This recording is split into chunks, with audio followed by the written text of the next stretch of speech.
What's up guys, this is Balázs from RacingBrick. Every time I make a video about the Control Plus set, I'm sure there are multiple comments asking why LEGO does not release these hubs with a rechargeable battery instead of the inserts for the AA batteries. I shared my opinion in the comments a dozen times, but I will share it again. I don't think a custom LEGO made rechargeable battery would be the best solution. Do you remember the Power Functions rechargeable battery box that was pretty expensive and its custom charger that had an absolutely insane price tag? Well, it was made by the same company, so I would not expect anything better. A custom rechargeable battery means that it is expensive, you can only buy it from LEGO, if it comes with the set then it makes it more expensive, and you couldn't use it anywhere else, unlike the generic AA or AAA batteries. I don't say LEGO should not offer a rechargeable solution at all, it would be nice and useful in some cases, but let's leave it as an optional accessory and don't make it the default and only solution. LEGO uses standard AA and AAA batteries for a good reason. There's a huge selection of them from dozens of manufacturers, they are accessible all around the world and they are pretty versatile. Honestly, I don't like these single-use alkaline batteries, that's a really waste of resources, but luckily good quality rechargeable batteries are available and I've been using them for years in all of my LEGO builds. My favorites are the Lodda batteries from IKEA. They have high quality, they are reliable and fairly cheap. I'm sure I have at least 100 if not 2 at home. You simply cannot buy enough of them. All those toys and remotes are competing with the LEGO sets to swallow them. The only downside of these compared to the alkalines is the nominal voltage level. Alkalines are 1.5 volts, the rechargeable ones are usually 1.2 volts. This means instead of the 9 volt alkaline package, you only get 7.2 volts with the rechargeables, at least on paper. This is not exactly true, as you could see previously. The fully charged pack actually goes above 8 volts and the alkalines only provide 9 volts where they are brand new, but there's still a noticeable difference. You could see some comparative tests in my video about KeyBrick 1 and also in the video about the difference between the powered up L and XL motors. In that video I also used another type of battery, these lithium-ion 1.5 volt AA batteries from a company called XTAR.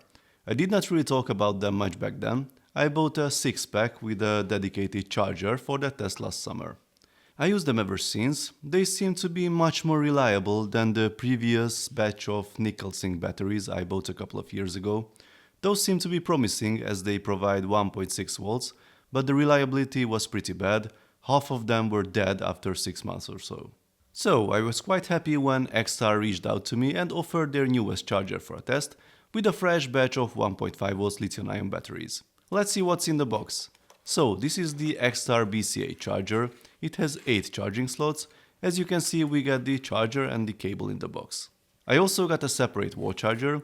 It's 18 watts, so it's quite powerful. This is an optional accessory. And here are the 1.5 volts lithium-ion batteries. Got 6 of them, as that's the necessary amount for the LEGO Technic Hub. Let's take a closer look at the charger. It has 8 slots. You can put AA or AAA batteries in it, and as a quite unique feature, you can mix the 1.5 volts lithium-ion batteries and the 1.2 volts classic rechargeables. Each slot has an automatic detection and current selection function, so that's pretty unique and neat. The middle of the charger is hollow to avoid the heat building up. It also helps with the removal of the batteries. It has a USB-C port, which is nice as this is now becoming the standard connection everywhere. The charging speed is pretty impressive. It takes about 90 minutes to fully charge these batteries.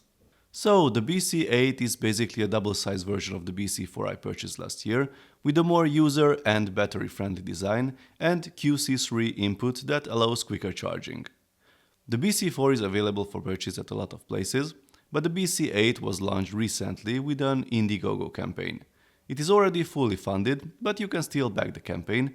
The link is in the description if you are interested. Now let's see how these 1.5 volts rechargeable batteries compare to the traditional 1.2 volt ones. As I mentioned, I use these from IKEA. According to most online sources, these are technically rebranded Eneloop Pros, so the quality is pretty high. Here's a fully charged set of both. Let's start with a speed comparison. So this is the off-road buggy. As you can see, their speed is very similar. The one with the XTAR batteries is slightly faster, but the difference is not significant. Now here's the Zetros. It's hard to talk about speed in this case, but again the one with the XTAR batteries crosses the room in a more timely manner. Still with the Zetros, but this time a power test. This slope is approximately the maximum that the Zetros can climb without much slipping. As you can see, the one with the XTAR batteries climbs up visibly faster, so it performs better under load. As a final test, I wanted to do a durability test and try to come up with something relatable. With KeyBrick 1 last year I did a test on a train, measuring the speed and also how long was it able to run. The results were comparable with each other, but as you don't usually run the exact train setup for hours, it was difficult for you to compare to real-life scenarios. Unfortunately, I don't have hours to spend driving LEGO sets around, so I built this setup. This is the good old 4x4 Extreme Off-Roader with the stock gearing. It means it is tuned for speed and not for torque.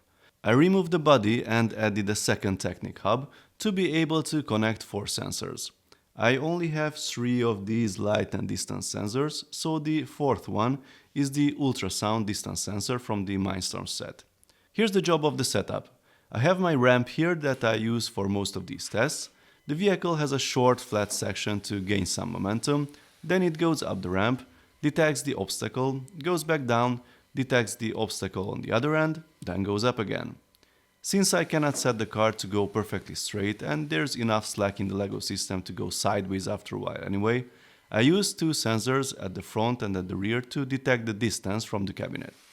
If one end is closer to the cabinet than the other, then there's an automatic steering correction. This way I can leave this setup running for a long time without the need of constant supervision.